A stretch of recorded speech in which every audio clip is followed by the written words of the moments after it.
Hey, what's going on, guys? I'm going to be doing a quick update today on Control Token, and I'm going to be going a little bit over, the vision um, and what it's going to look like for us as a community moving forward into launch, which should be happening. It seems like the website's just like about done. Just some final things need to be plugged in, and so hopefully this next week will be enough time to finish all the final things on the website, do the audit, and then we'll be able to announce the launch date of a week later. So we'll have one more week, announce a launch date, and so it should be 2 weeks from today. Hopefully that we'll be able to set a launch date and get this thing launched. And so, hey, Mitch Bromwell, good to see you with a $1 donation. Thank you so much, Mitch. And so hopefully 2 weeks will be launched. One more week to finalize all of the details, finish the audit, connect the final few things to the website, and then we'll do one final week of marketing where everything's ready. And I think we can even have the website live as well, and can do some finishing marketing for the final week of the pre-sale. And then from there we can finally launch and just see what this thing is capable of. If you're new to Control Token or you haven't really checked it out, it's not just the launching a token for the sake of launching a token. It's about looking at what stops projects from being able to grow, what stops growth, and really it's about taking back control away from the aspects of a project that cause it to fail and giving it to the aspects of a project that cause it to succeed. That's really all Control Token is take control away from what's destroying a project and give that control to what helps keep it alive. And so when you understand that, when you go look at what the use of tokenomics is through the liquidity pool, through the delayed stablecoin rewards, then you'll start to understand that we are incentivizing the future, we're preserving the future, we're doing a lot of great things. However, that doesn't guarantee that it'll work. And so that's the entire point, is to have a realistic approach to the project. And so the main goal of Control Token is to look at what stops a project from growing, and obviously that's all the bad actors, right? So by creating a project, you can put yourself at the top and you can gain access to liquidity, you can give yourself tokens, you can rug the project, and obviously that hurts the project. You can do a pre-sale where you dump at launch using bots. You have a bunch of people that buy into it, and then there's a massive dump at launch. That's a terrible way to start a project where sentiment and price is like the main component to why a project does well. Hey, what's up, Chris from Colorado? What's up, CC and the gang? Good to have you, man. Thanks for stopping by. And so you remove bad actors. That's already like the number one reason of why projects aren't growing in DeFi, is because people are rugging them and dumping them, right? They're planning pump and dumps. They're manipulating charts.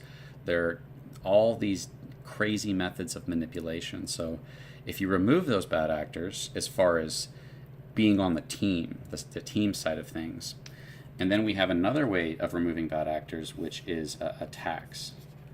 This won't stop them from entering, but they'll be afraid to enter into a tax project, because 15% buy, 20% sell. If you come into that, that's going to naturally weed off people who are looking to take advantage of charts. But even if they do come in, they have to pay 15% when they buy, and then they have to pay 20% when they sell, and they have all these rewards that they would have gotten. And so if they're impacting the charts a lot, then those rewards are a lot. If you have a big impact on the liquidity, then you have a big impact, positive impact on the rewards. Whales get the most rewards, so if they're leaving, most of those rewards are going towards the people that are staying. So we're trying to minimize impact, balance wealth distribution, and incentivize the growth of the project. We're trying to create something that grows, really. It's really just trying to get a project to grow over a long period of time is the goal of Control Token. So you remove the initial bad actors on the team. We've done that, and then you create a structure that weeds out or scares off bad actors. It attracts people that are thinking long term. The idea of Control Token is everybody pays a tax to keep the project alive. I've never heard anybody say those words before, but that's pretty much what Control Token is. It's like, hey, what if we all paid a tax, and that tax kept the project alive? It's like, in theory, that sounds great, but how does it do that? Well, the tax is converted to a stable coin, and then it's delayed, and then it goes to the stakers who keep the project alive. And in doing so, we're shifting 13% of all buys and 18% of all sells to the people who are staying in the project. We're putting real value into the future that's going to go to people no matter what. Those rewards cannot go down through the selling of the liquidity pool. That's why if you attach rewards to a liquidity pool, then when the selling of the liquidity pool goes down, those rewards become useless. So by preserving it in a stablecoin, you are able to preserve that value, and then by giving it out in the future, you're preserving future value. You're preserving future sentiment, future story, future belief in the project, and you're rewarding the people who stay behind in a way that incentivizes the growth of the project. So I would say worst case scenario, sell-off happens, and at least all that 13% of all buys, 18% of all sells go to the people that are left in the staking pool. That's worst case scenario, and it's 100 times better than the rest of DeFi, where once a sell-off happens, the project's dead, and only the people at the top who sold won. A very small percentage of people win in DeFi, and it's usually bad actors. So we take control out of the bad actors' hands by just removing them from the project, and then we incentivize them to not enter the project because of a high tax, where even if they do enter the project, they pay that tax in and out and they forfeit their rewards. They have to leave behind all that value, right? If you're trying to come in and come out of control token, you got to pay that tax in and out, and then you got to forfeit your value. And then there is the final place of where we're trying to take control back from people that are not really people, but from the area of control that's being given that destroys the project, and that's the whales, right? The top holders. I'm not saying whales are bad. I'm just saying the liquidity pool gives so much power, so much reward to the early buyers over the price, and everybody's paying attention to the price, that it takes insanely high, massive volumes of people coming in buying to support just a small group of people who can keep the price down with just such little effort, and they paid so little to get those tokens. And so control is being given to bad actors who destroy a project. So we remove that. Now that's good. That's good for the project, right? When we launch in a couple weeks. Now we've created a tax structure that attracts people who are thinking long term, people who are thinking at least in the term of a year. They're thinking this project, the rewards get bigger and bigger into a year. And we need to completely flip and change the mindset and the approach of DeFi, in my opinion, from being a short pump and dump and get in, get out real fast, to let's all come in, and if we're all thinking long term, we can create something that really grows over a long period of time and that benefits more than just the people at the top. So the control, we take it from the bad actors, and then we have the liquidity pool problem, which if you guys have paid attention at all to any of my videos or anything, you know that I believe the liquidity pool creates a pyramid structure that basically is failure by design. It's a massive bomb that's built into the project that once it explodes, the price goes down and it's not able to recover because so much power and so much wealth is being given only to the people that are at the top, and they have no reward or incentive to not sell. Like if you had a project where you held $100,000 in, if you didn't sell, you lost, and you were punished for not damaging the price, and you're rewarded for damaging the price. So the liquidity pool, how it operates is it works like a pyramid structure, and it rewards and benefits and incentivizes the destruction of the project. That's just the reality of it. There's a game of like getting in and getting out at the right time, but ultimately whoever does the most damage to the price is the winner of every DeFi project. That's the person that pulls out the most value. And so people are divided by a liquidity pool. It's every man for himself. You have to get a bunch of people in after you to sell on them, and you have to sell before everybody else does as high as you can. And so everybody's really divided in the liquidity pool, and all the power is being given to a very small group of people. When you look at a project, price, people care about the price. They usually don't care about what you're doing. Not usually. They never care about what you're doing if what you're doing doesn't affect the price. As far as utility, as far as doing anything in the world, partnerships, any of that, the only reason they care about that is because they want it to affect the price. That's the reality of DeFi. If you think any differently, then I think you just don't understand what's going on in DeFi. People only care about the price. And so the liquidity pool, all the power over the future of a project, whose hands is it in? Is it in the team's hands? Is it in the community's hands? Or is it in the top early buyers' hands? It's in the top. It's at the top. This very small group of people, they have all the power to destroy the price and the project, and they have no incentive to not do that. And so with Control Token, the goal is to take that structure and turn it upside down. In the sense that instead of incentivizing and rewarding the death of the project, rewarding the people who destroy the project, we want to incentivize and reward the people who keep it alive. Instead of punishing the people who keep the project alive, if you hold a project, you're helping keep it alive, we want to punish the people who sell the project with the sell tax, which they agreed to when they came into the project, and with them forfeiting their rewards. And what we're doing is we're taking value from the people who usually destroy a project, who usually take all the value with them and the project with them, and we're taking that value and we're giving it to the people who stay behind, and we're trying to do it in a way that allows for the project not to only just shift that value to people, but to do it in a way where it grows past the people that are leaving. You want to create a community of people who are thinking long term and who are able to overcome the dips. Into the control event, into the control event. So this is the design of the project. It's to say, like, what is really going on with DeFi, what's really going wrong with DeFi, and how do you fix it? Obviously, you have to remove all the bad actors. You can't have access to liquidity. You can't have free tokens. You can't. That you're destroying your project by giving out tokens to yourself or anybody else. I've got to buy tokens. Everybody's got to buy tokens. Nobody has access to tokens. Nobody will have access to the liquidity pool. There's no need to have that when that'll just destroy the project. And so usually it's the team that takes that value with these projects that are rugging. And so what we do by removing the bad actors is we give that power and those rewards where they should be to the holders. And now it just comes down to who took that risk and got in early. But the point is that you're creating a community at the top of the pyramid of people who basically aren't communicating and don't have each other's interest in mind. Like, what do you care about everybody else, any project that you're in? You don't care about them. You're trying to make yours. You know, if you knew a sell was going to happen, you'd sell before them. If you knew a big sell was going to happen in a project. And that's why you're divided in a liquidity pool against everybody else, if you're especially at the top.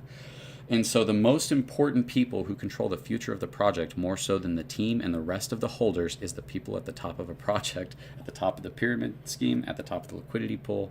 And they're not united in the future growth of the project. They're divided against each other. They want to see the price go, but they want to sell before each other. And so we're trying to create a structure where they can be have mutual interest or aligned interest in the future growth of the project. They can be confident in the growth of the project. If your whale's sentiment is super bullish, they're not going to sell. They might take some small profits, but they're super bullish in the sentiment of the project. So if you can create a group of whales that are communicating, that understand the growth of the project, that are working together instead of being in the dark, not communicating with each other at all, and trying to outsell each other, then you're obviously, like, that's your most important, crucial part of the project, where people what kind of determines whether or not the project grows or not. And like, as the project grows, as the pyramid, structure gets bigger, because you have more people coming in to support underneath them, then these people start to get power too. And so you can't just hope that people are communicating and working together to grow the project. They should do that, and you should how you align their interest is by rewarding them for holding. And so as a whale and control token, if you're have all these other whales, and when they sell, that they paid that 15% when they buy, they paid that 20% when they sell. Yes, they pulled value out of the liquidity pool and lowered the price of the token, but they also forfeited all their rewards to the future of the project, and that impacts you the most as being a big holder who's left. If a lot of people leave the project, if you're able to keep the price as a community at a certain level where it doesn't tank a lot and allow for them to re-enter, which is kind of what I think a community should try to do. You don't want those same people who are leaving the project to get back in, because they're just going to dump again. And so if the community can look at the movement of the price, and I can't talk about the price or what it's going to do, or I can't predict the price, and I'm not. But if a community, they do community takeovers whenever a dev rugs a project, the community will come over and try to buy up the tokens in order to take over the project. Well, if you can create with a system like this, if the community understands that mindset when a rug or not when a rug happens, but when a dump happens, that they can overcome that dump together, and that it's like a way of punishing that person who left the project, like, hey, we're not going down, we're gonna keep growing, and we got all your rewards, and you can take your value and leave, and that's fine. But we kind of want to make people who leave the project regret leaving the project, so that we can increase the sentiment of everybody that's in the project, so we can all be confident in each other, because that's what we are as a team. Everyone who holds control token, you're part of a team. And whether you have a small bag or a big bag, you have the ability to pull value out of the price, and you affect the sentiment of the price, whether it be a little or whether it be a lot. And so when it comes to our launch soon, which we'll be doing the launch soon, and I'll be putting out content every day, and I'll be doing a lot more. There's a lot more I can do. There's not really much I can do right now, because I've already just beat this topic to death, and now we just kind of need to see if it happens. I'll be able to do that final week of marketing, and then I'll be able to make like actually high quality videos, or videos of me talking about what's going on. We'll be able to start doing spaces. We'll be able to start kind of getting into promoting Control Token. But you know, kind of the way I see it is if we start here, and this is the price is the sentiment, right? I know we all already know this, but this is what we want for Control Token. We want it to grow. We don't want it to just be a quick pump, dump, and the project's dead. 99% of project, that's what they do. Even if they pump a lot, they dump, the project's dead. There's nothing to look forward to. There's no real value in the future, and the community's left. Hey, you lost. Sorry, you bought into an idea that you lost on. And so when it comes to Control Token, you know, and I try to analyzing like what are the possibilities that we could go through. Because we have a tax in and out, it's unlikely that there would be sells very quickly, both from the pre-sale and from people that are buying at launch or after launch, is because your entry point, you're down from your value. You put in $100, now you've got $85 worth. But in order to even come out even, you'd have to get you know, to over $100, $110 to $120, just to be able to sell, just to be able to come back out to your original $100.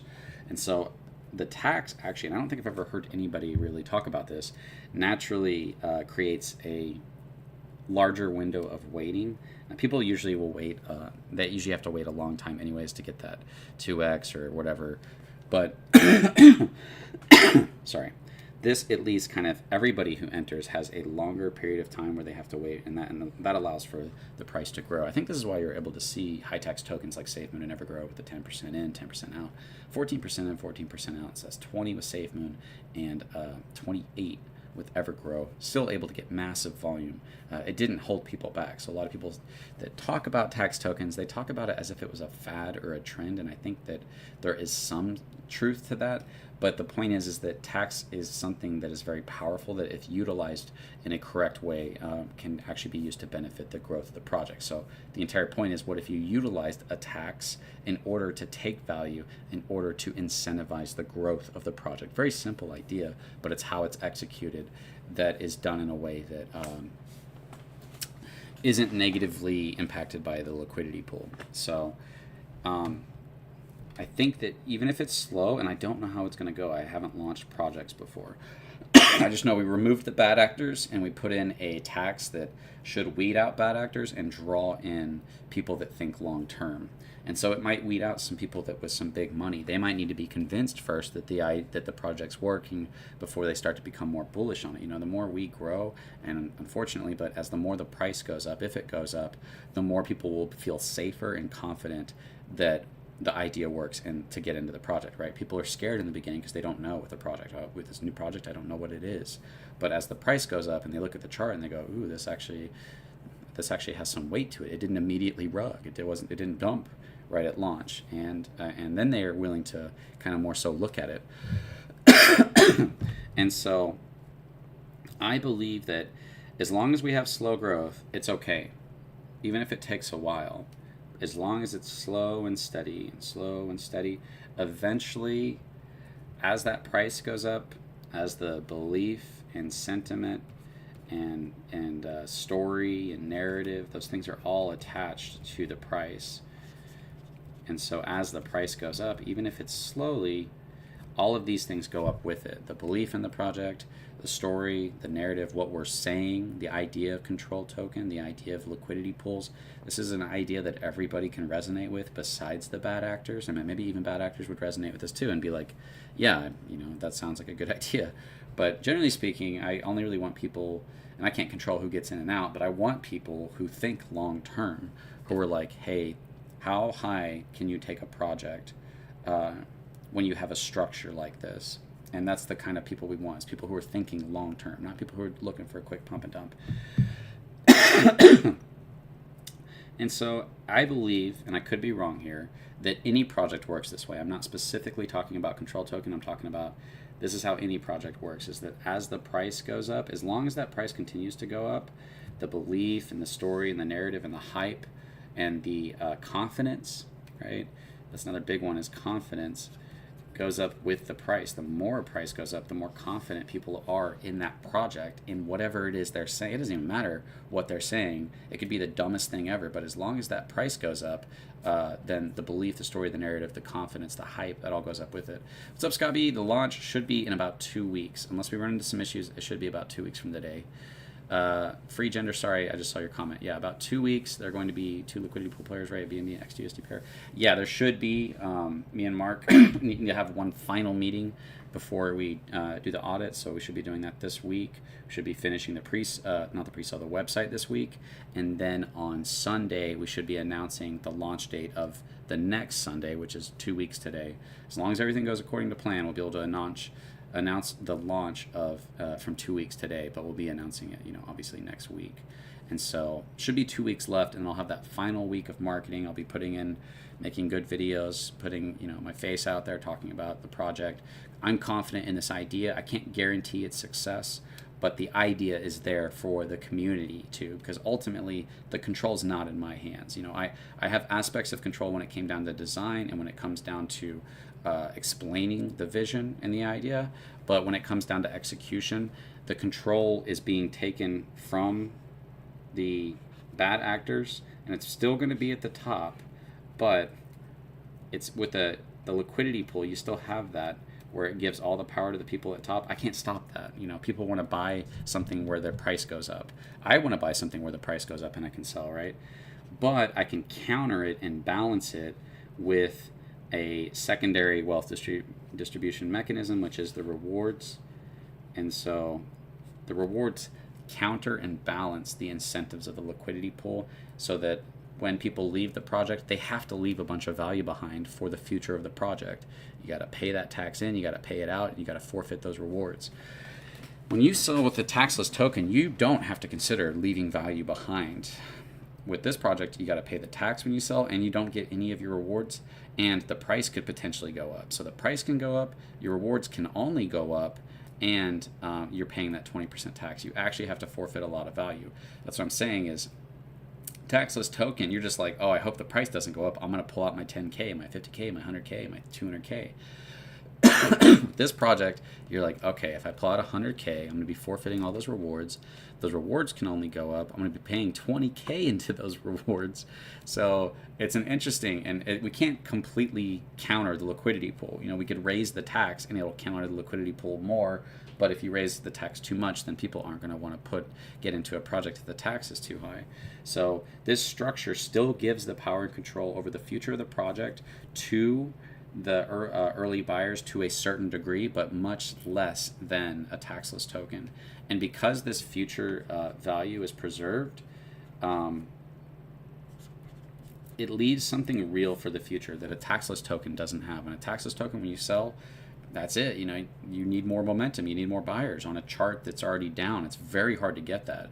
With us, we have permanent future value that only gets bigger and bigger because it's distributed the tax is given out in a bigger percentage. It goes 2, 4, and then 7 to 12. And so those rewards can only go up, and we actually have something real value driving the future of the project instead of a promise of, some type of idea that will lead to buyers.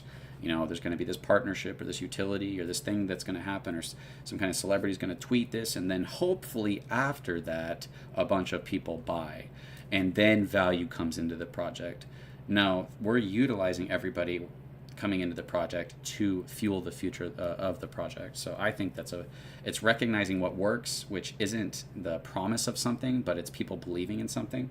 And so by utilizing everybody coming into and leaving the project, preserving it and giving out in the future, we're preserving the life of the project to a certain degree. And that degree can become greater than the value of the liquidity pool with sideways trading. If it goes up and then down and then up and then down, the rewards are only going up. The liquidity pool can go up and down, but as long as it keeps going up and down and up and down, those rewards, the permanent future rewards, keep going up. If that can only last for so long before the permanent future rewards start to get, there becomes more value in the rewards than there is in the liquidity pool, and it'll put a natural demand, a natural floor on the liquidity pool, which will cause people to buy. And if people buy more, then when you're buying more, you're fueling the rewards as well, which is crazy because the liquidity pool fuels the rewards, and the rewards incentivize the liquidity pool. So it's a really cool idea. There's obviously a lot to this. It's not super simple, but that's the idea that's there. The longer I take, the more you can put in. I don't want to take long at all. I'm ready to launch. Safe Moon Ponzi, so glad Safe Moon is dead. Yeah, Safe Moon was a disaster, man. And so, what was I going to say? There's one final thing I was going to say, because I can talk about Control Token forever, but I'm really trying to keep these short so that people can get in here, listen to it, understand what it is I'm saying, decide if they like it or not, if you want to be part of the project. I guess one thing that I was kind of about to say was that, the entire point of this is control, right? It's power, and who has the control or the power. And I could go into a long speech about governments and how they're rugging the dollar and they have all the power because they're at the top, and so that's why we're all going to DeFi, because we're trying to get away from them, but we're finding ourselves in a bunch of other Ponzi schemes where other people are trying to put themselves at the top in order to have that control, in order to give themselves the value, the money. And so we are removing those bad actors. But where does the control go when you take it away from bad actors who destroy projects? Because you think about that. When people are starting projects, they are literally not thinking about trying to create something that helps anybody other than themselves, and they're not trying to make something long term most of the time. And if they are, it's usually a bad idea that just obviously isn't going to work. It sounds great on paper, but will it actually work? So we take control away from them. And so when it comes to Control Token, the control over the project is going to be you guys. It's going to be the early buyers. I'm one of them. I'll have a certain amount of control over the project because I bought the pre-sale. I only put in a couple BNB. Some of you guys have put in 3, 4, 5, so you've got more power than me. And anybody could come in and dump a large amount if they wanted to, 5K, 10K, 20K, 50K. That's kind of what might end up happening, and we might have whales that are coming in later who are going to be more than all of us because they just have more money to put in. But that's okay. Eventually you want those kind of people to come in. You do want those big holders because that's what really moves the charts and attracts other big holders potentially as well. It really demonstrates that confidence. So the control is going to be it's still going to be in the hands of, to some extent, the people at the top. So I don't have full control. It's not like I can just guarantee, this price is going to go insane and the rewards are going to be insane. If I could, I'd hit that button, right? There's just a button I could hit and price goes crazy. I can't do that at all. I can just create a structure and then unite a group of people around an idea. And I think that the more realistic an idea is, the more likely it is to succeed. And so I think that Control Token is a much more realistic approach to what DeFi actually is, which is a pyramid structure based on liquidity pools that convinces people to buy into the idea that they're going to make money because of utilities, memes, partnerships, listings, in order to, which ends up usually only benefiting the people at the top, and then the project dies. And so people are chasing these, but really the manipulation in the space is so bad that I think that there is a need for a project like this, something honest. But you can't just launch a project and remove bad actors, because you're still going to have all the people at the top get the control of the project, and as soon, whatever their sentiment is, that's when the project dies. Once they hit their 5K, 10K, it only takes a couple people selling, not even all the whales, and then the sentiment's down, and it's very hard to get that momentum again, to get people to buy into it again. Um, Pat Mifsud, what's going on, man? He says, isn't it still a zero-sum game if you profit someone else is losing money? Yeah, so Pat Mifsud, this is my response to that, and you're right. But that's all of DeFi, right? There's no escaping that in order to win in DeFi, somebody has to lose. Even if you add revenue or utility, that's the company giving up that money. Money has to come from somewhere in order for somebody to win or lose, whether it be a utility or whether it just be buyers. The difference here is that I would say, and you can tell me what you think it is, because I don't actually know the statistics, but I would say it's probably 1 to... I don't know. Maybe this is too low. 1 to 5% of people in a project that win, that actually take profit. And I would probably think that it's 99 to 95% of people that lose.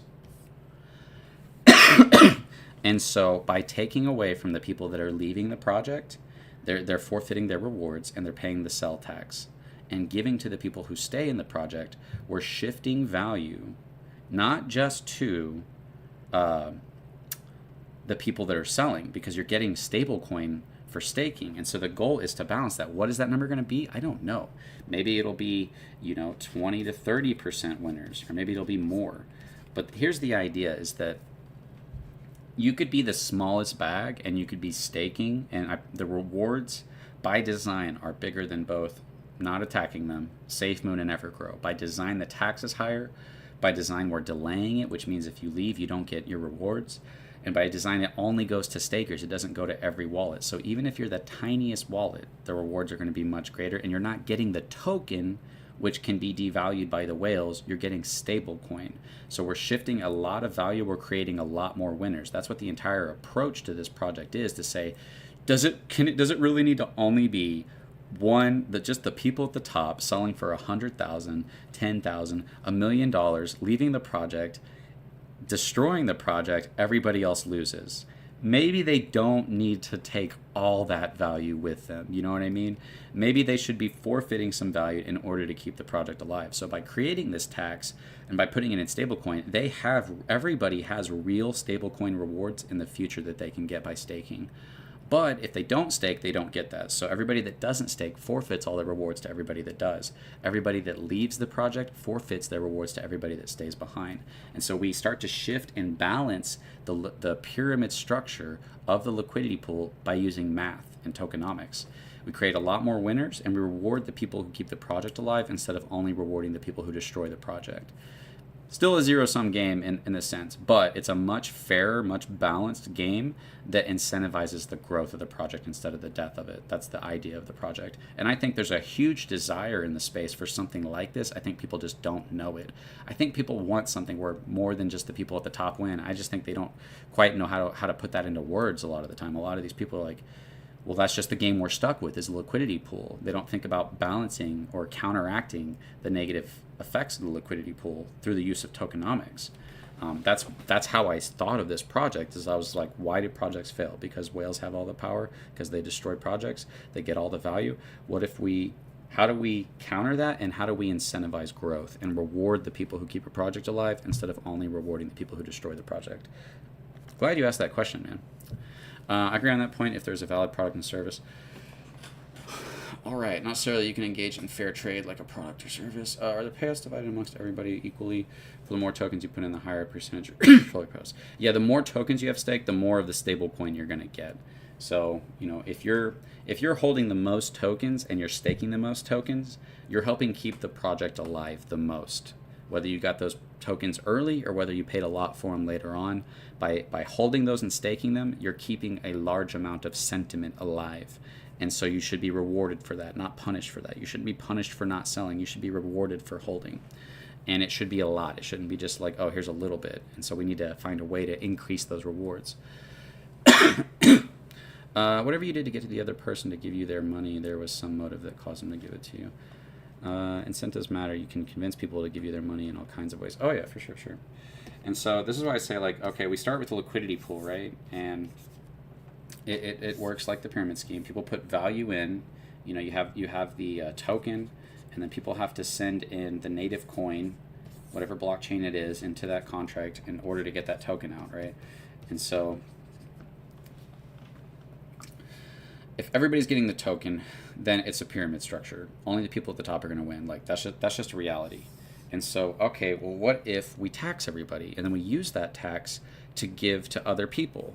And so you create a tax. Let's just, for the sake of conversation, say it's a 10% tax, 10% in and out. What do you do with that 10% tax?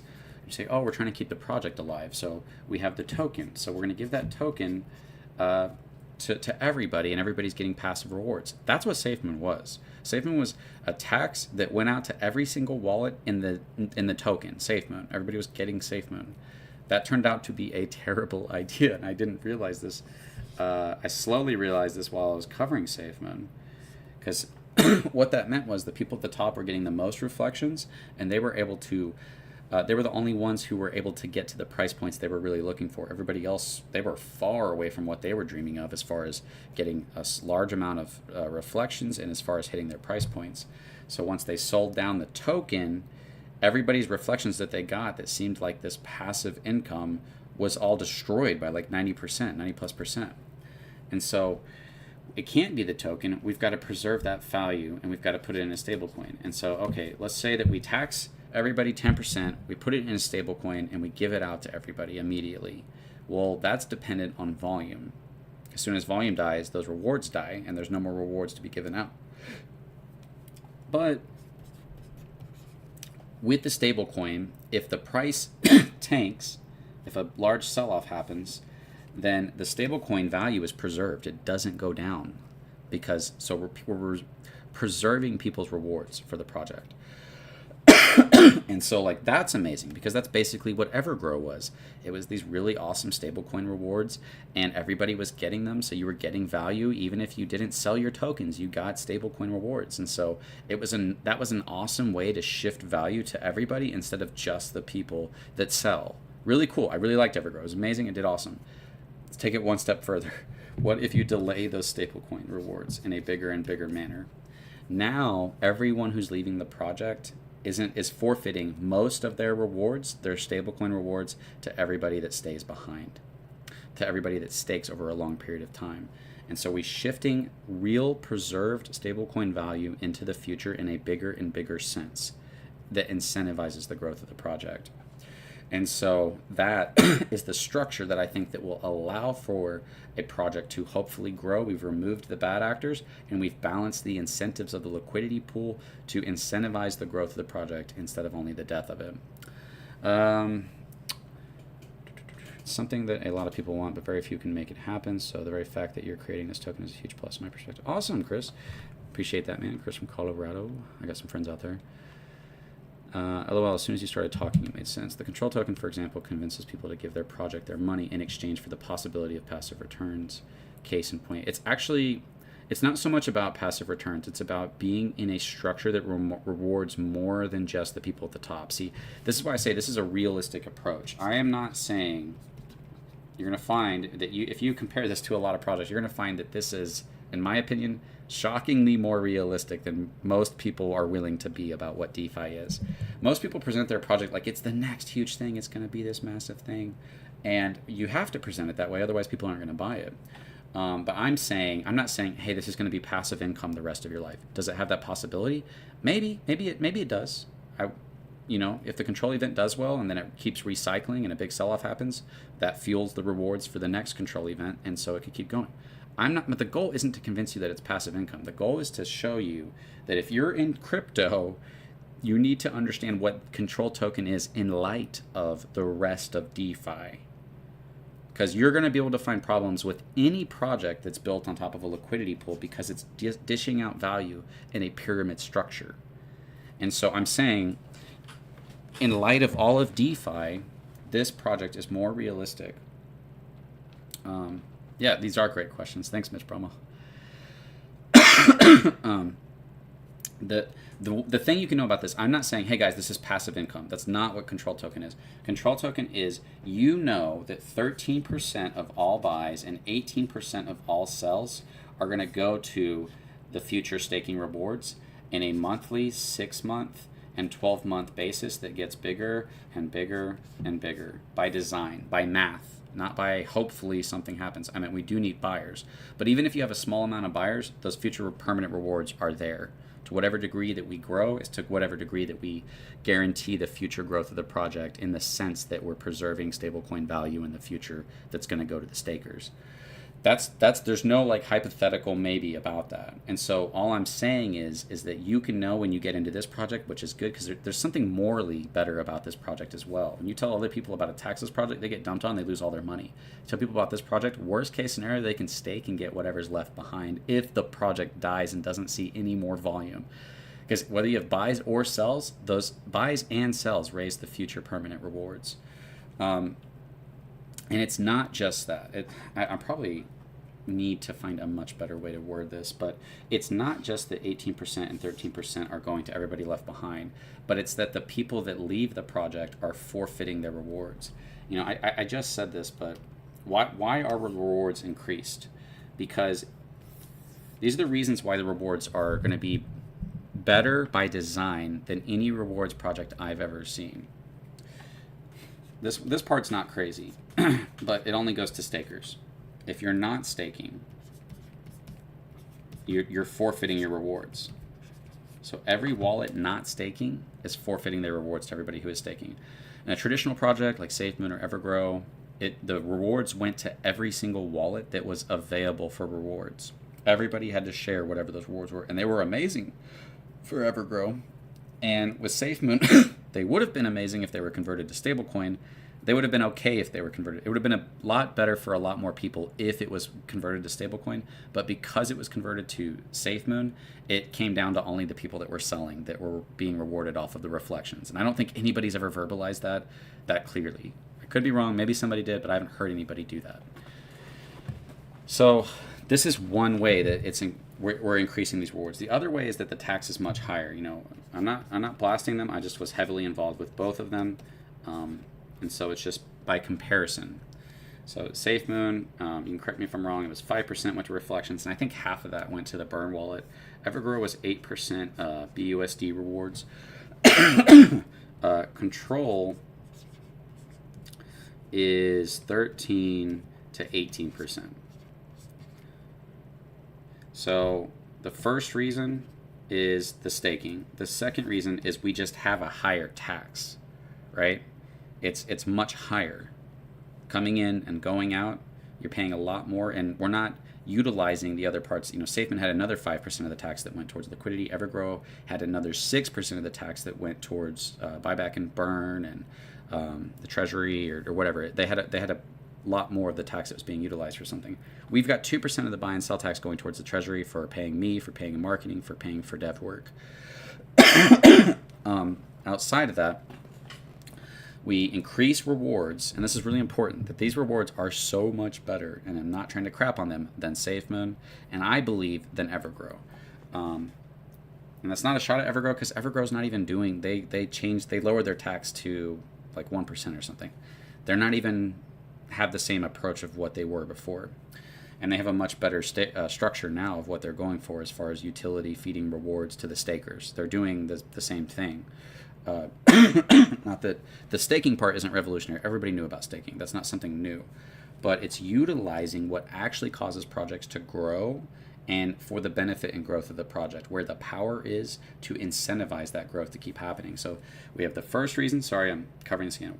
First reason these rewards are highly increased. They're only going to stakers. Second reason, it's a much higher tax, 13 to 18%.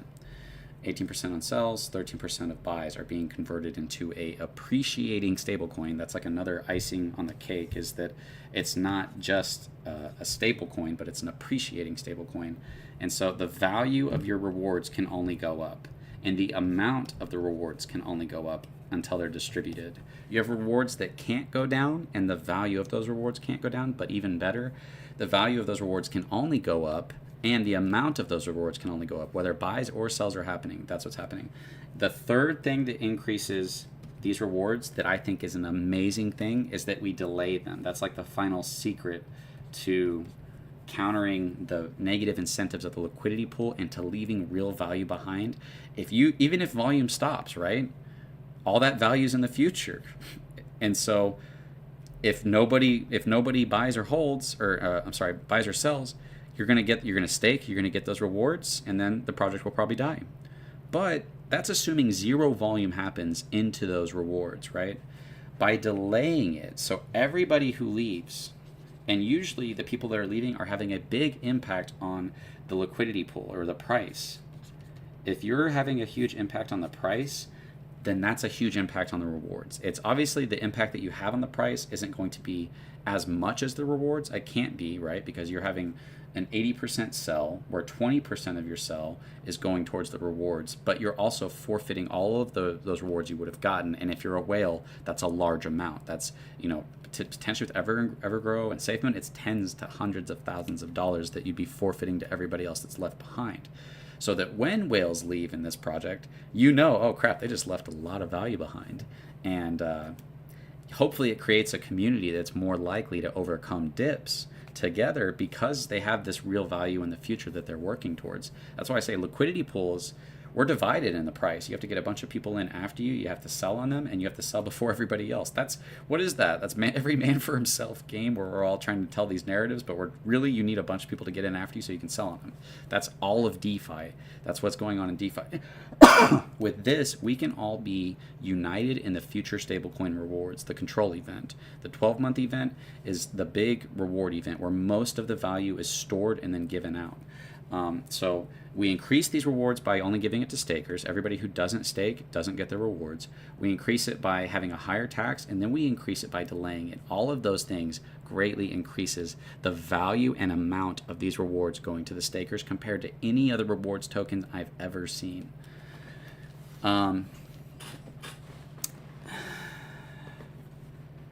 Is there like a stake by this date period? Yeah, I'll hit that real fast because this part is really important. How the staking works is really important to understand. You've got 1 month, 6 month, and 12 month. 12 month is the control event, the full moon event. On the website, we have a countdown. We have a moon vault. It's got like a little vault on it, and inside the vault, inside the moon, is a bunch of like little coins, stable coins. And that's the countdown to that opening up, and that's what the control event is. So how this works is really cool, and I think it's really exciting. If this does well, this is going to be insane. This is going to be crazy if this does well. I'm excited about it. Obviously, it may not. It may just not get that momentum or whatever. A sell-off happens and no more volume happens. But worst case scenario, we shift more value into other people's hands other than the people at the top, and there's no bad actors. I can at least say that for Control Token. That, at worst case scenario, that's awesome compared to the rest of DeFi, in my opinion. Best case scenario is insane. So the tax is divided into 2% of buy and sells. I'll write this out because you need to be able to see it probably for it to make sense. So you've got your buy and your sell. 2% of the buys go to the monthly. 2% of the sells go to the monthly. 4% of the buys go to the 6 month, 4% of the buys feed the 6 month. 7% of buys feed the 12-month reward, and 12% of sells feed the 12-month reward.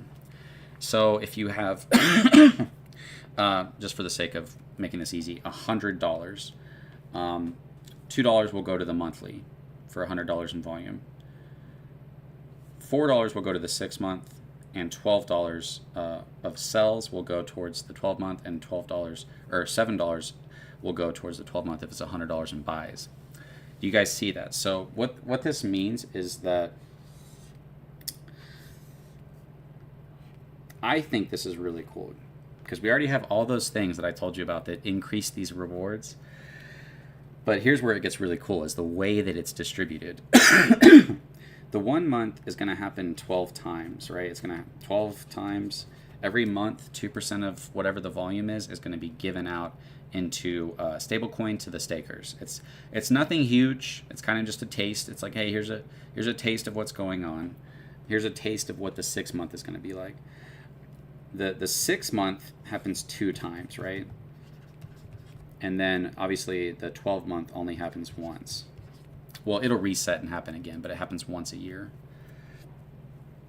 And so on the 6 month, because you have 1 month, 2 month, 3 month, 4 month, 5 month. On the 6, this is where the 6-month reward happens, and it's where the 6th month. So that month you'll have the 2%, right? This is the 2%, that 6th month. It's just the 1 month rewards, but it's the 6th one. But you also have 4% of what was building up for the last 6 months, which means that when the 6-month event happens, it'll be twice as much as the last 6 months rewards, but it'll happen at the exact same time as the 6th month's rewards. So it'll be the 2% for that month and the 4% for the last 6 months happening at the same time. Pretty cool, right? That's like the first big thing to look forward to. And we're trying to create something more long-term, or this value's in the future. Where this gets really big is at the control event, because the entire year we've got 7 to 12% building up for an entire year. No matter what, the 6-month will always be twice as big as the previous 1 month, and the 12-month will always be, what is it, 2 to 3 times bigger than the last 6 months, or the last 6-month rewards. But when the control event happens, it's the 1-year rewards, right? Just to make it simple. And the 1-year rewards is 7 to 12% of all volume building up into stablecoin for an entire year. But it happens at the exact same time as the second 6 months. So the first 6 months gives out, the second 6 months happens, second 6-month rewards. And that's the 4% for the last 6 months. Happens at the same time as the control event, and it also happens, not that this part's insanely massive, as the same time as the last 12 month. So the 12th month rewards, the final month rewards will happen at the same time as the second 6-month rewards and the full year rewards. And obviously the year rewards are going to be the biggest portion of this. There's one final component, or actually there's 2 final components that will make these rewards, the control event, even bigger. Everybody who stakes, in order to get the monthly, you have to commit to staking for a month. You can commit any time during that month, but you have to do it before the rewards are given out. If you unstake early, then you forfeit 30% of your tokens. So you don't want to do that, right? The only reason somebody would do that is if they're trying to sell. And so they're going to forfeit 30% of their tokens, and they're going to pay that sell fee on the way, and they're going to forfeit all their rewards into the future. If they're staked. You don't have to stake. You could not stake, not get any rewards, sell your tokens, and leave the project if that's the approach you want to take. In order to get the 6-month rewards, you have to commit to staking for 6 months. And in order to get the 12-month rewards, you have to commit to staking for 12 months. Everybody who unstakes early and in order to sell their tokens is going to be forfeiting 30% of their tokens to the control event. So not only will you get the 12-month rewards, the 6-month rewards, and the last month reward, but you're also going to get 30% of everybody who left the staking contract. There's also going to be 30% of, and hopefully that's not a lot. It's a good either way. If a bunch of people leave the staking contract to sell, well, they just forfeited a large amount of tokens in order into the control event. So you're not getting all that stable coin, but you're also going to be getting what could be a large amount of tokens if there's a large amount of people leaving the staking contract early, which if your bag goes up a lot and you want to take profits, then you have to do this, right? The other thing that can fuel any of these reward events is like if we're doing spaces and somebody says, hey, I'll pay you 5,000 to 10,000 stablecoin in order to cover our project in your space. And I say, okay, cool. The only way we're going to do that is if we get a lot of people in the AMAs on Sundays. We need to get hundreds to, if we've got thousands of people in our spaces on Sundays, everybody would be willing to pay to be promoted. And we could do short promotions. We try to make sure they're not bad projects. We're not forcing anybody to buy them. And then we use that value, instead of just taking it for ourselves and benefiting off of the community, we can use that value to send it to the reward events. We can send it to the monthly rewards, we can send it to the 6-month, we can send it to the 12-month. But the idea is to utilize the power of the community coming together and the value that they bring in order to benefit that community. I say this every time to differentiate and show the vast difference between this and SafeMoon, not for the sake of crapping on SafeMoon, just the reality of it. You're paying $250,000 to get listed on the SafeMoon swap. You're being promoted to them. The SafeMoon army is buying that. People on the inside were buying those tokens, and from what I saw, everybody who bought the SafeMoon swap lost. So with this, we can actually utilize the strength of the community coming together to do partnerships, to do promotions, and then to use those promotions to give back to the community through rewards or through individually to the people that are actually showing up at these events that are helping promote it. We can say, hey, thanks, you show up a lot. We're going to be giving some of it back to the community, but we're also going to be feeding into the month rewards. So there's a large way that we can increase the rewards for everybody.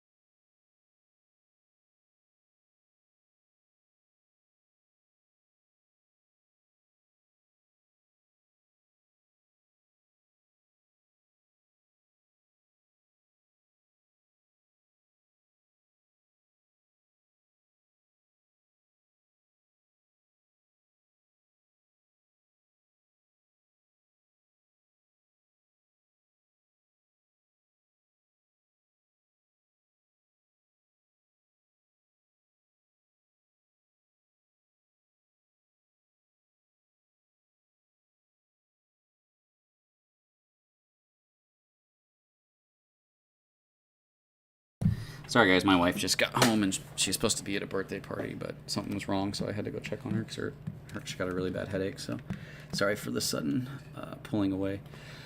Let me read you guys' comments real quick. So, if 30 forgot to stake, the rewards will be issued to the holders who are staking. Is this correct? Yeah. Whoever doesn't stake, you just don't get rewards, which is awesome because if you're trying to plan on selling, you're forfeiting all your rewards to everybody who is. You could stake right before the 6-month rewards, but you have to stake for 6 months to get those rewards. If you stake for the 6 month, you automatically get all the 1 months, and if you stake for the 12 month, you get the 6 month and the 1 month rewards. As soon as you fulfill your staking agreement, whether you stake for a month, 6 months, or 12 months, once you fulfill that time period, you don't have any staking fees. Unstaking fee, I mean.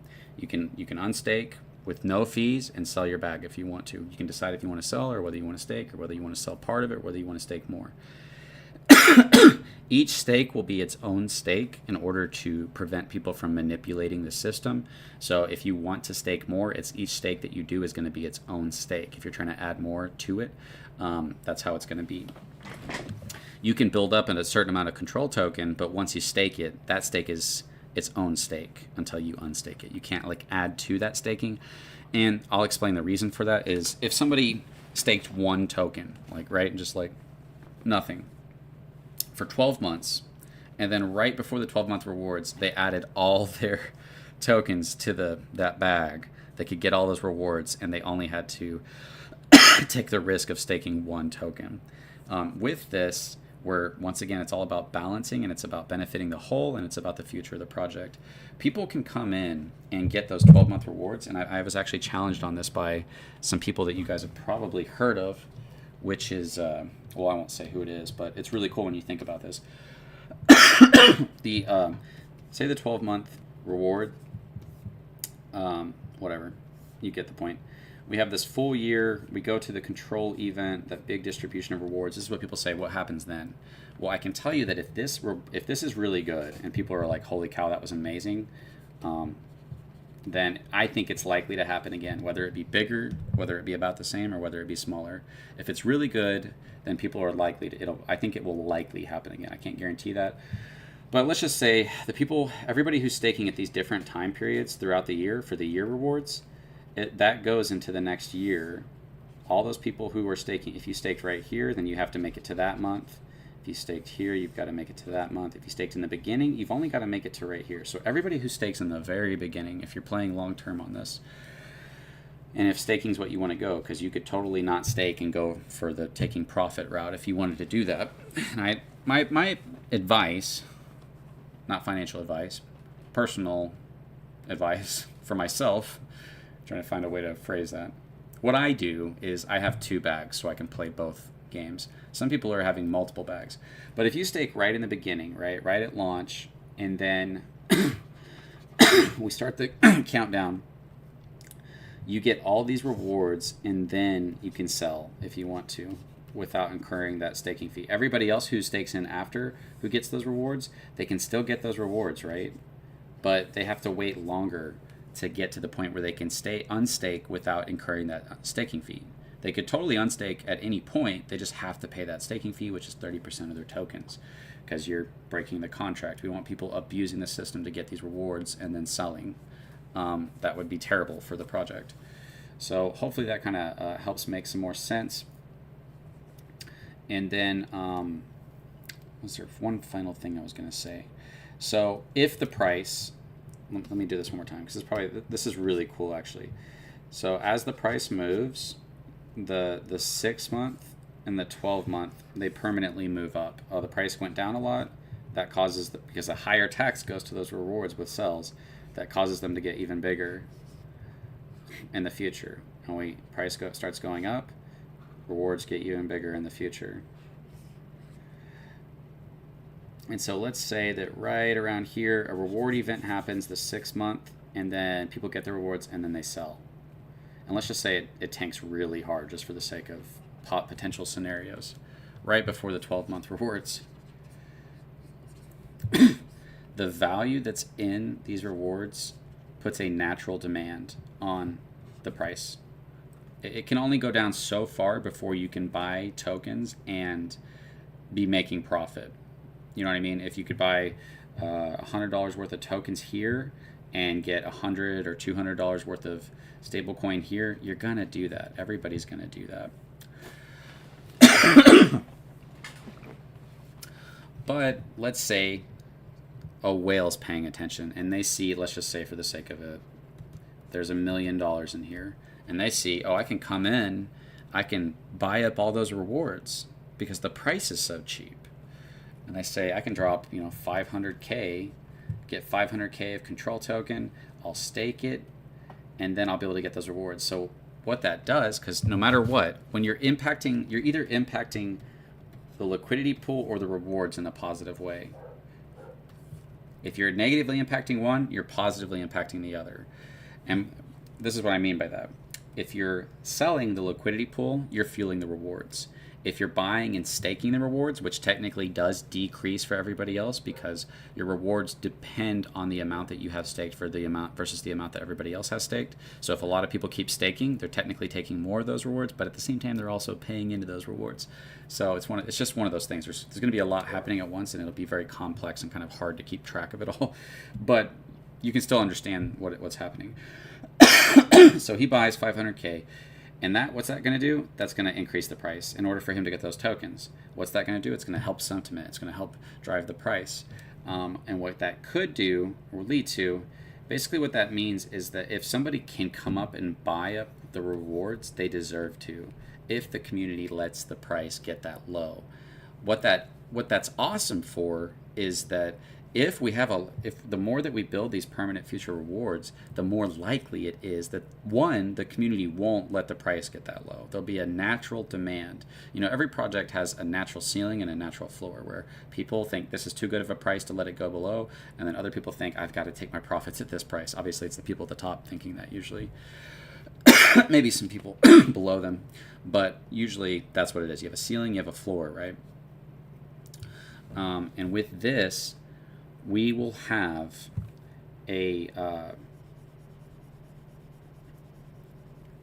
for one, we have the floor that's being fed by these rewards, and it's a lot. It's a large amount.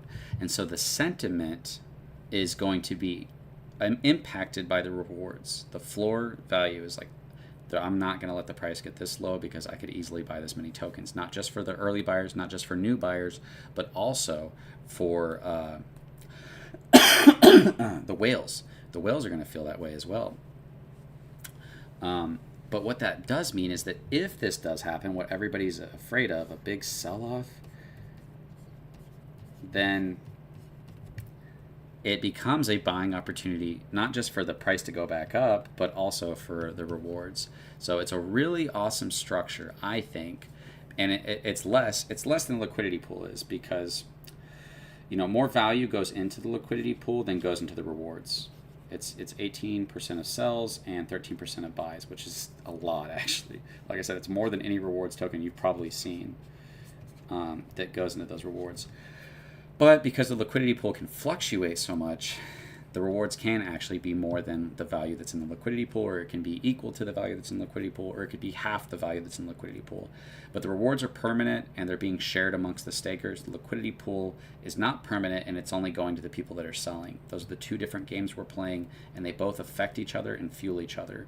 And so that's the entire point, is to use a tax, a rewards, tokenomics, to balance the negative impact and incentive of the liquidity pool in order to reward and incentivize the future growth of the project. I've said that 1,000 times. I think it's an awesome idea. Whether or not it actually turns out to do well, I don't know. I haven't launched a project before, but I spent a long time thinking of this, and I really hope that it does well. We remove the bad actors, we incentivize growth, we reward growth. Even if we just have like a little bit of buys in the beginning, and then it just doesn't get any more volume, hey, that sucks, didn't do what I wanted it to. But at the 6 month and at the 12 month, whatever value that these people forfeited, it'll be a decent amount of value that's going to the people who are left in the project. That is ultimately worst case scenario. There is no more worst case scenario than that we barely see any up, and then we have a sell-off, and then the people who sold win, and then that's 99% of DeFi, 100% of DeFi. It's only the sellers that win. It's not even the people at the top. It's only the people at the top who sell. Only the people who sell win, sell in profit win, and that's usually only the people at the top. There might be some people who, get their money back, or, take some very small profits and then regret not staying in. Generally speaking, the people who actually win in a project are the sellers at the top. So even with this worst case scenario, we barely get any momentum up, and then there's no more volume into the 6 month and the 12 month. This is worst case scenario. I can't think of a more worst case scenario than this, other than just zero buys come in for an entire year, which would be kind of funny.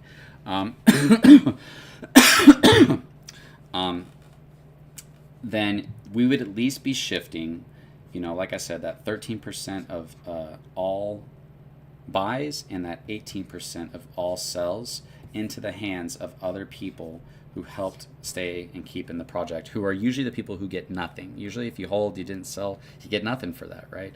And so that would be a big shift in value to the people left in the project. And that's worst case scenario. I can't think of a scenario worse than that, other than just nobody buying this project at all and it just stays flat for an entire year. Then you're starting to get into like better case scenarios and then best case scenarios. I think this thing has insane potential. Because here's the thing is, with reward projects, with tax projects, the value, the tax, with SafeMoon and with Evergrow, it was dependent on volume in order to feed those rewards. And they presented themselves as reward projects. So once the volume was down, then the rewards were down, and then people had nothing to look forward to, and the price was down because everybody already took the value out of the liquidity pool.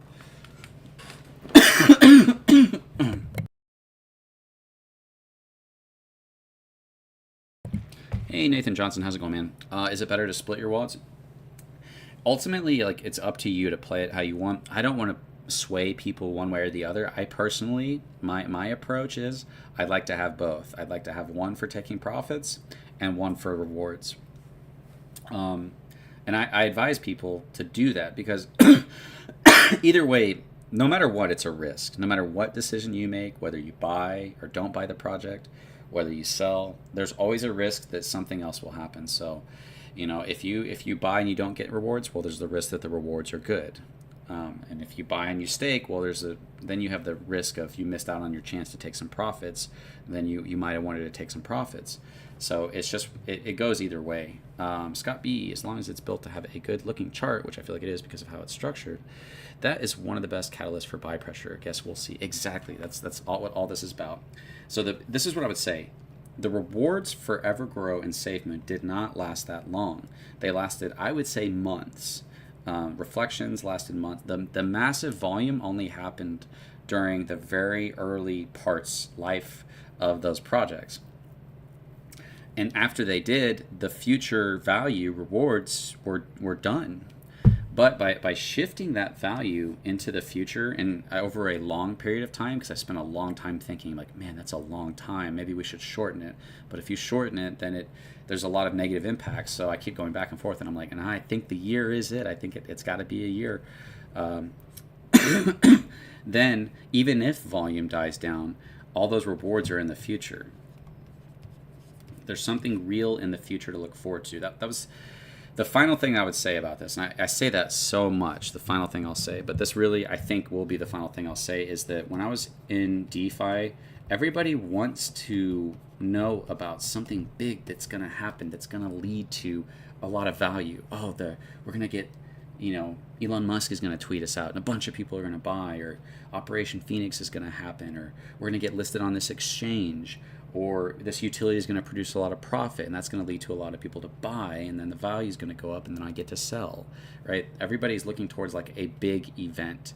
And so I'm combining like the best of everything that I watched, because I got to intimately work and talk to all of you guys and hundreds to thousands of people while covering SafeMan, while covering Evergrow, and while being exposed to the rest of DeFi. And I got to kind of experience, my number one goal was always like, what is the mind of the investor? Like, what are they interested in, and how do I impact them in a positive way and not a negative way?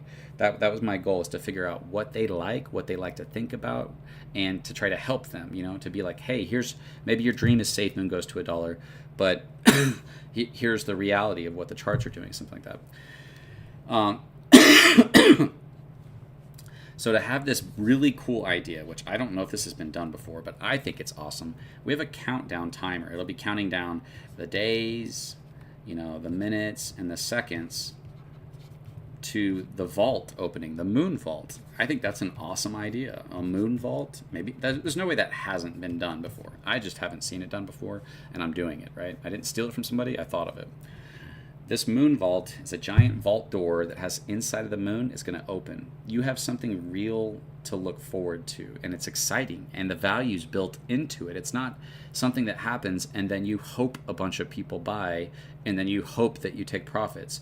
It's real value that's being distributed to the stakers in a large way. Like I said, in all the ways that I talked about, increasing those rewards and delaying them, and only giving them to stakers and having a higher percentage. And so we have this exciting event to look forward to. The first one is the 6 month.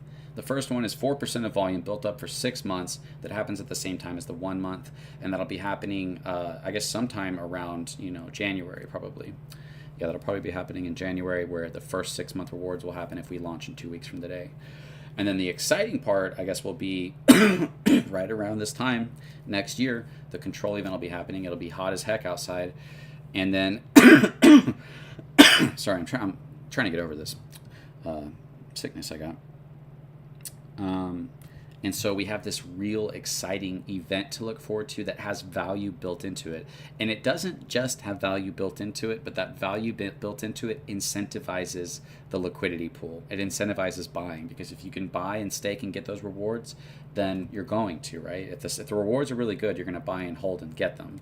And so it's a lot of things that are all about incentivizing the growth of the project, that are not just about asking people like, hey guys, let's all hold. Like, we should do that. We should think about that way. Hey guys, if the community comes together, you guys talk to each other. I can only do it so much legally talking about the price, but if you guys come together, especially the early buyers, and you communicate with each other and you understand that holding leads to growth in the project, then you're going to be able to, as a community, say, how high do you guys want to take this? I don't have control over this project. You guys do.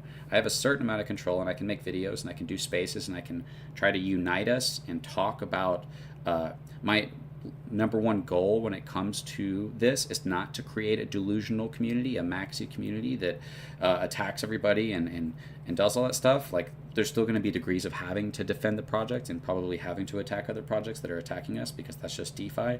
But ultimately, I'm saying I don't want a delusional community that lies to themselves about everything in order to hope that their dreams are going to come true. I want a community that is realistic and optimistic and works together to overcome the problems that we face in order to reach a moon that we can all be united in. We can't be united in the moons of the liquidity pool, because what a moon is for you might not be a moon for somebody else. And the later people get in, the bigger the moon they need. And that involves a bunch of other people going to their moons and not selling for you to get to your moon. But the rewards, we can be united in the control token, the control event rewards. So it's all about taking control, giving it back to the community in a way that is about the growth of the project. As I feel like if you look at this, you're like, it's all about the growth of the project. And like I said, you can't just ask people to do that. You actually have to reward and incentivize the people that help keep the project alive, and you actually have to take away from the people who usually steal a project. It's a very small group of people who are destroying projects out here. Outside of the bad actors, it's only going to be the early buyers, and then project's only going to grow as much as they let it. If they let it grow a lot, it will be able to, but they usually just don't let it grow that much before somebody takes profits, and then everybody else takes profits, and then the project's dead. And so with this structure, when people go to sell, there's a lot more on the line, right? There's all the rewards you could get. Those rewards can only go up. There's the potential of the price to go up, and you have to pay a tax on the way out. If you're leaving the staking pool, you have to pay another tax on top of that. That can be quite a lot. If you have $100,000 in the staking pool and you wanted to pull out those rewards because you really need the money, well, you just forfeited 30 grand worth of tokens at that price to the control event. Then you sold, and that would put you at 70 grand. You'd be selling about a fifth of that. And so that would be, another 14 grand or something that would be going towards, sorry, okay, that should be good now. Yeah, another 14 grand that would be going towards the rewards, and then you pull out 50K.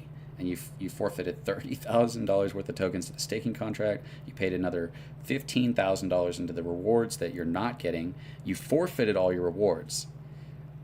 All that value left behind, and then you take your reward, you take your profit from the liquidity pool, and you go your own way. So there's a couple other things that I could talk about, which is, there's something that I really, really wanted. It's an idea that I really wish I could figure out how to implement, because it's a really cool idea if I could figure out how to do it right. And it would be, in my opinion, the final thing that would ensure victory with this project. It's a really cool idea, but I just have to figure out how to implement it. I thought about taking away from percentages of the events, but then it starts to affect everything. And so I need a way to create this structure without changing the current structure, without affecting it or pulling away from it. And so, yeah. It might just have to be a completely optional thing that has no other rewards than the benefit of agreeing to it. And it will basically be like the special whales. I don't know. And I feel like they should be extra rewarded for that. That's the crazy part, is I feel like they should be just extra rewards for doing something like that. Even though I haven't told you guys what it was. I mean, I kind of talked about it, what it was. But, yeah, I don't know. Anyways, so just send BNB or swap for Smart Chain first before buying. You just need BNB Smart Chain. You connect to the wallet. I've got a video on how to buy. I would like to try a small 1 month 10, a little larger 6 months, and a 70 for the 12-month event. Sounds good, Mitch. Yeah, I don't know how this is going to play out. It's a risk no matter what. I have your best interest in mind. I'm trying to create something that does well. If the project does well, we'll have 2% going towards marketing. I'll be able to pay myself with that. I can pay myself whatever I want. But I'll also be able to put it towards dev and marketing and giving back to the community. There's something that I want to do, which there's barely any people here. So I'll just tell you guys that if we do well, then we won't need marketing and we won't need dev work. We'll have an extra 2%. I can use that to reward everybody who was on the team, and then I can use that to just reward the community that's been super active, the members that have been active in all these things. And then I can use that to give to the people who get in last. I think it would be so cool to take from that percentage and like the people who get in last, or maybe even people who had the biggest losses. Like you go to a wallet, you see a wallet that bought it at a terrible time, put 40 grand in and lost it. Hey, what if we use that to just make them right? And it's all about distributing wealth in a more fair way than just a few people winning and everybody getting screwed. And so that's kind of the idea, right? And I don't think I could ever legally say that part, and I probably won't say that part again. It'll probably just happen. But I figured I'll share it with you guys because there's not many people here. And if you ask me, then I might deny it. not that it's something bad, but I don't want people thinking about it in order to anticipate it, in order to try to be ready for it, to take away from the people who lose. And I don't want it to be something in people's minds that they think is owed to them. It's just something extra that I'm going to do. We have no obligation to use the marketing or the treasury wallet to give back to the reward events or to give to the community. But that's what I want to do with it. I would like to not have to pay for marketing. I would like to just give to the community for doing such a good marketing itself. So anyways, these are all my ideas. We'll see how well they play out, and probably don't want to make this go on any longer. If anybody has any last questions, you can ask them, but you can always reach out to me on Twitter. It's at CryptoControl3, and hopefully Control Token is as amazing as I think it is. I keep trying to think to myself, is it just because I thought of it that I think it's an amazing idea? Is it really good? Does it really counter the liquidity pool? Will I be able to get this momentum going? And you know, there's another thing about this is, like, I'm a YouTuber. Like, I know what people want to hear about, and I know how to portray that. Like, I'm good at that. That's how I was able to grow with SafeMoon. And when I was making SafeMoon content, I wasn't just making content and little effort, no big deal. I was like, how do I make this video better? How do I make this more better? And I pushed it to the point that I was getting 40 to 50,000 views of video because I was putting so much effort into, like, certain kinds of software and stuff that show stuff. I know how to put more effort into content. So you're gonna have somebody. I'm not famous, right? I'm not saying I'm a huge YouTuber or anything, but somebody who does YouTube, who does live streaming, who does spaces. I've held big spaces. I've had huge live streams. I've had live streams with hundreds to thousands of people in them. Both in SafeMoon or in DeFi and outside of DeFi. When I used to do gaming, I've had live spaces that I had hundreds to thousands of people in it, and be able to make content. And I think that just having somebody who's more honest is going to be better. Like, obviously, I'm not going to portray myself as some amazing architect, new revolutionary CEO, genius going around giving speeches. I'm just a normal guy. There's nothing special about me. I'm not like a genius when it comes to math or any of this stuff. I think that probably my biggest positive feature is that I believe in the truth. And so I believe truth is important, and I believe in seeking truth. I believe, and I kind of almost have an obsession with it, of like breaking down ideas in order to understand what's going on. I do that with myself. I do that with life. And then when I came into DeFi, I started doing that with DeFi because I was ignorant to it.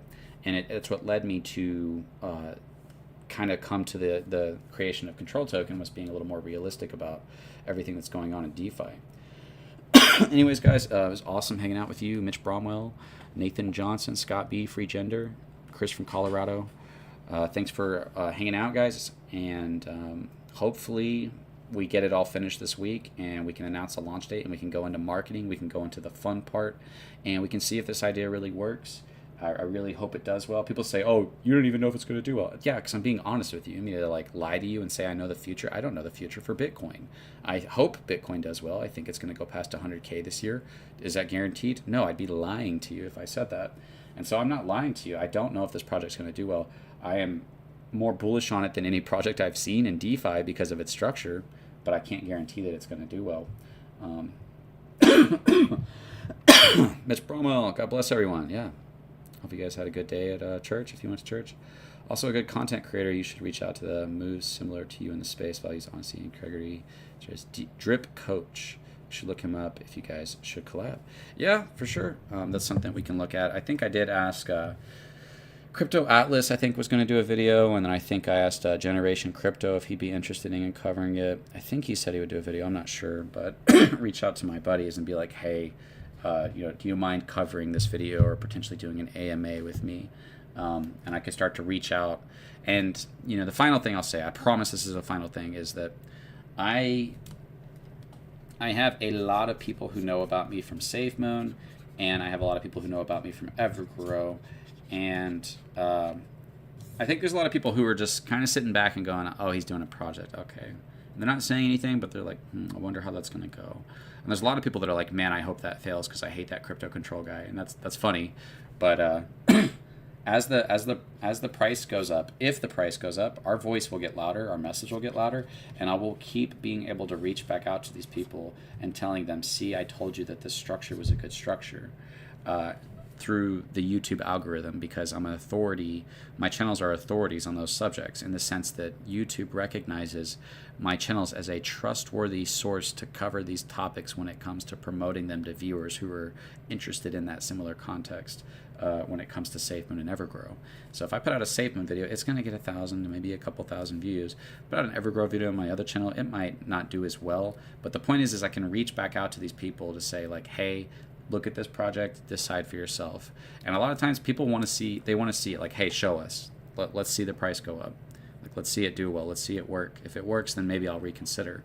And so to have me marketing it is going to be very fun. It'll be awesome if we get to a point where it's doing so well that I don't even have to try to reach out back to them. I can just control token, which by the way, control token, it did pretty well. If you go look at the views for control token, I didn't use SafeMoon or Evergrow for some of them. They're getting 500 views, 800 views. I'm like, that's good in my opinion for a project that nobody knows about. You know, it hasn't even launched yet. People know about me, but it shows that people have interest in me in a project. And so I didn't do a project just for the sake of doing a project. I really felt like, man, I've got something up my sleeve, and I just feel like everything I see is bad, and it's rugging, and it's not working, and even if you remove the bad actors, the project can just barely grow. I feel like I have such a good idea up my sleeve, and I feel like it would help people make money in a project that's safer, that distributes wealth more fairly, and is designed to grow over a long period of time. That was the, okay, I promise I'm not going to use these words anymore after this time. The final thing I'll say is if you get volume to last for longer than a year, then you'll have the biggest rewards project ever created. If you get volumes to last for more than a couple months, and if the volume in the future or the rewards in the future keeps incentivizing more volume, then you might have one of the biggest reward projects ever created. So that could potentially be super exciting. Evergrow did, was it 400 or 500 million in volume? I think they had like 40 to 50 to 80 million in rewards. They had a lot in rewards. I think it was 80 million BUSD. And imagine if you had $80 million in rewards that weren't going to be given out for another year, and what that would have done to the mindsets of the holders of Evergrow, of the people who didn't sell or the people who might not have sold, and of the buying into those reward events. And the ability that it has to not just only have buying for the rewards, but to also have buying to keep getting the price to go on another run. Like, I think this might, the buying because the rewards might also help incentivize the buying and causing to be able to recover from sell-offs and to go on other runs. So yeah, that's the final thing I'll say. Relatively unknown control token. So yeah, thanks for hanging out, everybody. I hope you guys enjoy this. Hope you guys, and I'll see you guys in the next stream.